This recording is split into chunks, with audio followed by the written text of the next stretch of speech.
Welcome. I'm Paul Twardock. I'm going to be emceeing today. I'm also a volunteer board member of the Prince William Sound Stewardship Foundation and the chair of the Natural History Symposium Organizing Committee. Prince William Sound Stewardship Foundation is a 501c3 dedicated to keeping Prince William Sound healthy, clean, and wild for all to enjoy. We are a membership organization. A big whopping $25 will get you an annual membership, and we really appreciate members as they give us strength in numbers as we fulfill our mission. And you'll be hearing much more about this before the break about volunteer opportunities and what we do, but we do a lot of marine debris disposal, we work on invasive species, we work on trails, we have all kinds of real hands-on projects. A couple of general announcements. There's a bathroom in the lobby and a water fountain. Exit is out there in the back, down some stairs, or the way you came in. We really appreciate the City of Whittier for letting us use this space. It's a wonderful, amazing view. Though we have to stare at a beautiful day. Yesterday was rainy, so it wasn't so bad to be in here. But we appreciate you all showing up on a sunny day. Our sponsors, we have a ton of sponsors that make this possible. Put my list out here. Our major sponsors are the Exxon Valdez Oil Spill Trustees Council as a big sponsor. Really makes this event possible.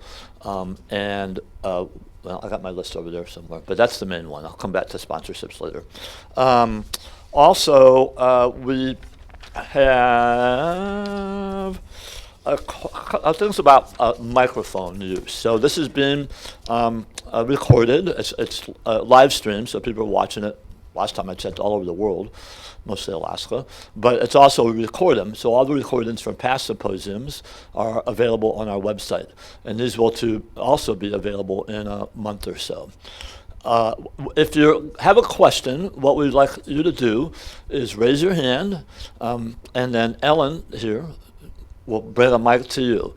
Try to keep the mic about 6 inches from your mouth and not wave around. So it's hand wavers, like we're directing air traffic control. That doesn't really work too well. So try to just keep it close to your mouth. And then also with the speakers, we'd like to just keep you right in front of the microphone here. So that's my announcements for this morning. So first of all, I want to introduce Dave Borg. He's the Harbormaster of the City of Whittier to give us an update on Whittier. Welcome, Dave.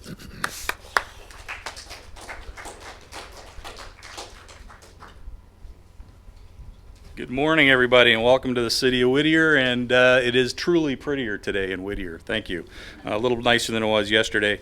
You got third string today. Sorry, Jackie and our new hired assistant city manager, Addison Spafford, are both back in D.C. They are lobbying for the City of Whittier with our political party back east, and also for Prince William Sound. So you got me. I think I've got a pretty good idea what you want to talk about, or just what I want to talk about. I want to talk about some things that we have going on. Front and center, biggest thing that we probably got for news is the railroad deal with the railroad. The land, it was a land exchange, it was a land swap. Now it looks like it's going to be a land purchase. The City of Whittier and the railroad have preliminary reached some minor agreements here and there to purchase lands that we have been using as part of a master lease from them, and we're looking at buying that property from the railroad and getting out from underneath the railroad master lease. This is huge news. It's been something that's been worked on for over 55 years. Senator Giesel just dropped SB 191, which is the bill to make that happen. If we pull this thing off and it's approved, and then we meet all the parameters for the purchase, we'll be looking at purchasing all the property that is down in the harbor parking lot, which is all part of master lease, the entire loop area, which is part of the Inn at Whittier, and then the entire Uplands waterfront property in the harbor. We're also looking at some property at the head of the bay, and then we're also looking at almost 38 acres over here, which is currently where the storage and the parking lot is for the boats and trailers, and then all the way up to the creek, so up to the top of the waterfall area. What does that mean for the city? It means a lot. It means that we might be able to look at some things like housing development, just just a lot, right? Because right now it's tough to get people to come to Whittier and invest when they don't want to deal with 3 or 4 different entities. You have to deal with the railroad, you have to deal with the city, you have to deal with a master lease, and it just makes it very difficult. So we're really excited to see this happen. The railroad's been extremely helpful. They've been really good partners in this, and we're looking forward to that moving forward. So another thing that the harbor's working on is we're working on a waterfront economic development plan. Corvus Designs is leading that charge right now. We've got a draft off to our action committee, and they're providing some feedback. We do have a link to that on our website and the city website, and keep an eye on that, because right now it's up in draft form. Just give you some ideas of what we're looking at, and then before too long we'll be actually dropping that for public comment. It'll be about a 45-day public comment, so we'll be looking for information from everybody, and we'll put that out on our social networks and so forth. Another thing we're working on is our phase 3 harbor rebuild. That'll replace floats G and H with new state-of-the-art stuff, and it'll also replace A float, which is the big one right there when you come into the harbor.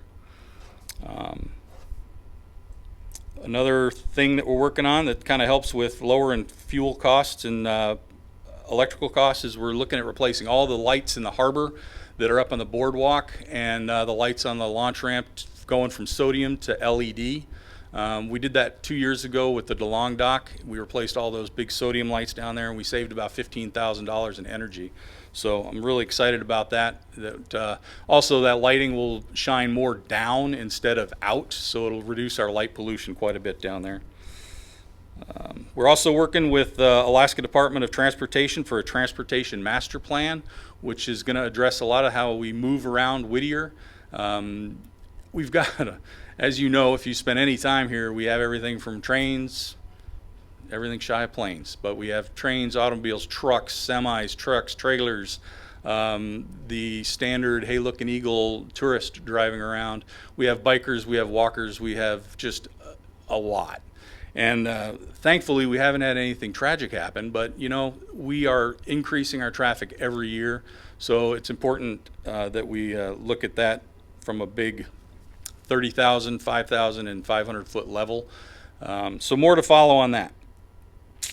Let's see, one of the things you might see down in the harbor, and it's oddly enough, I'm getting a lot of feedback, pros and cons, about our dumpsters.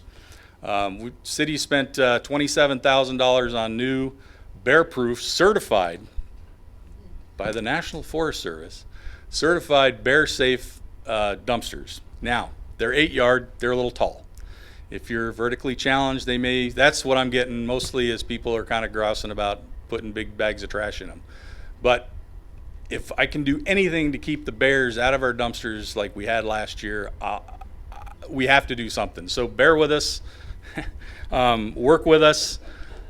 My big scare is, and I've already seen it happen, is people can't figure out how to open them, or they don't want to open them, so they just leave the trash sitting at the bottom of the dumpster. So, you know, I've got a staff, a very small staff. They are not on 24/7. So if you see something, say something. You know, last year I was actually on the phone with a lady that was grousing about a bear on her boat, and she literally walked up, opened a dumpster, and left the lid off and walked away. As I was on the phone with her, and I said, "Can you close the dumpster lid?" She says, "I'm late for the tunnel." So I don't think we have a bear problem as much as we do have just a people problem. You know, we can only make a dumpster so bear safe. We have to be able to use it, manipulate it. We're the smart ones in the crowd, so let's make it happen. So hopefully, as they're brand new, the paint wears off and they get a little easier to use.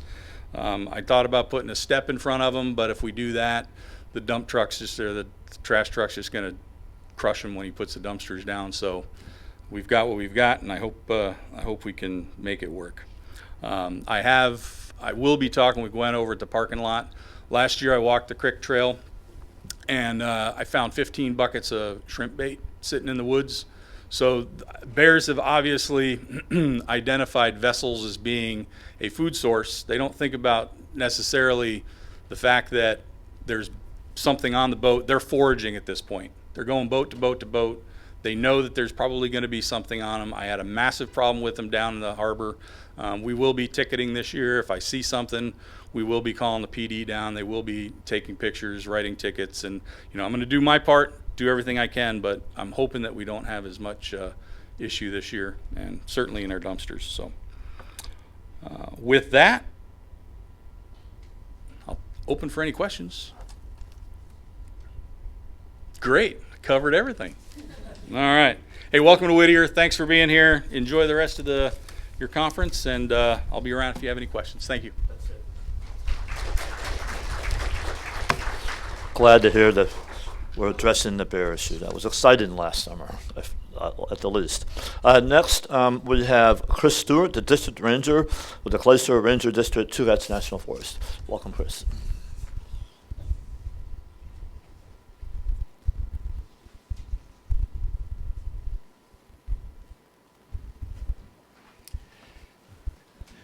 Good morning and welcome, everybody. If you don't know me, I am Chris Stewart. I'm the District Ranger for the Glacier Ranger District of the Chugach National Forest, which this Ranger District basically covers the western half of the Prince William Sound and all of the Nellywan, College Fjord, Wilderness Study area. First thing, I just wanted to give a shout out and introduce our new forest supervisor, Jen Youngblood. Please stop and say hi. She'll be around all morning with me.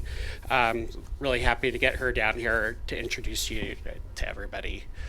Anyways, I was just welcome and thank you for being here. I always get excited that people are so excited about this area and the Sound. It's a beautiful, special place. It's one of the reasons what brought me up here, and it's home.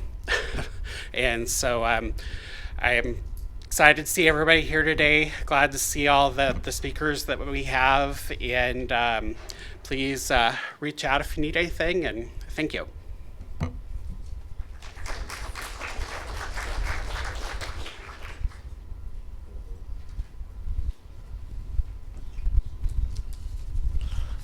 Thanks, Chris. One of the foundation's original purposes is really support the Forest Service and their mission and support the wilderness program, which we'll be hearing about more later also.